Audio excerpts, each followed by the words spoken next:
La presente cápsula expone de manera condensada la historia de cómo los organismos descentralizados, cuyas relaciones estaban reguladas por el apartado B del artículo 123 constitucional,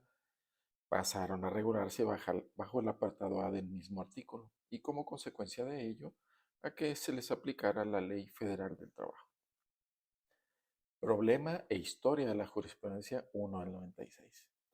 Un trabajador acudió al juicio laboral ante la Junta Federal de Conciliación y Arbitraje reclamando diferentes prestaciones del Servicio Postal Mexicano o CEPOMEX. La Junta Federal del Conocimiento se declaró legalmente incompetente para conocer del juicio, pues en términos del decreto de creación de dicho organismo descentralizado, las relaciones entre dicho organismo y su personal se regían bajo el apartado B del artículo 123 constitucional, por lo que remitió el asunto al Tribunal Federal de Conciliación y Arbitraje, el que aceptó la competencia en términos del artículo 1 de la Ley Federal de los Trabajadores al Servicio del Estado, o ley burocrática.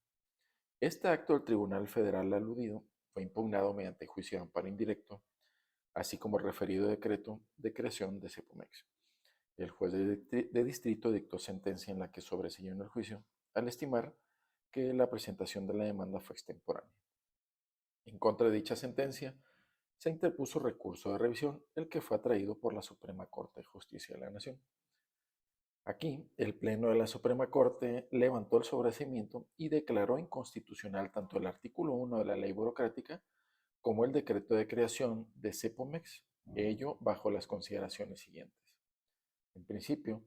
señala la Corte que el apartado B del artículo 123 constitucional rige las relaciones entre los trabajadores al servicio de los poderes de la Unión y gobierno del Distrito Federal. También la Corte indicó que la facultad que el legislador tiene para regular lo previsto en ese apartado, como en el apartado A, tiene sus límites.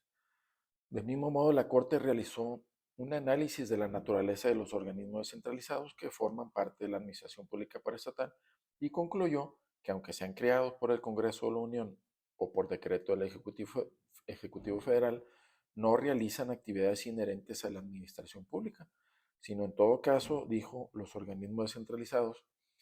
auxilian a ejecutar programas o planes de las Secretarías de Estado o Gobierno del Distrito Federal, ahora Ciudad de México, como proporcionar educación, construir hospitales, fomentar la economía nacional, y con ello, dijo la Corte, no ejercen facultades de imperio o de autoridad. Ante ello, estimó la Corte que no forman parte del Ejecutivo Federal al no tener como finalidad realizar funciones que corresponden al área de atribuciones de dicho poder. Por ello, dijo, si CEPOMEX, cuyas actividades son de intercambio o administran un servicio público, pero no de lucro,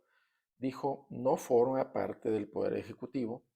ni del gobierno del Distrito Federal, por lo que dicho organismo no se encuentra comprendido dentro del apartado B del artículo 123 constitucional y por tanto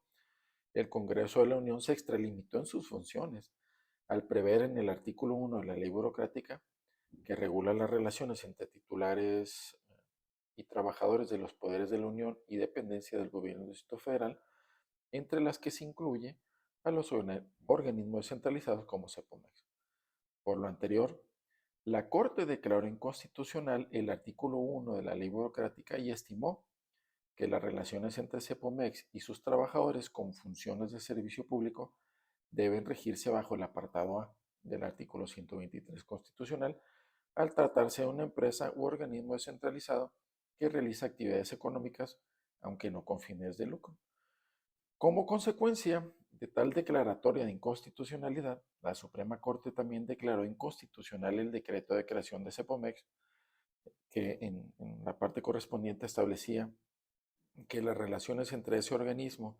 y sus trabajadores se regulan bajo el apartado B del artículo 123 constitucional y agregó, en términos de lo antes dicho, que contrario a ello, las relaciones aludidas deben regirse por el apartado A del artículo 123 constitucional y como consecuencia de ello por la Ley Federal del Trabajo. Todo lo anterior quedó plasmado en la ejecutoria que dio origen a la jurisprudencia 1 del 96 emitida por el Pleno de la Suprema Corte de Justicia de la Nación. Es pertinente señalar que desde la publicación de esa jurisprudencia en el Semanario Judicial de la Federación en enero del 96,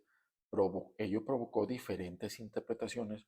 por parte de los tribunales colegiados en el país y que la jurisprudencia 10, diagonal 2021, emitida por el Pleno de la Corte, que sustituyó la jurisprudencia 1 del 96, trató de eliminar, las que serán expuestas en el siguiente video. Gracias y hasta pronto.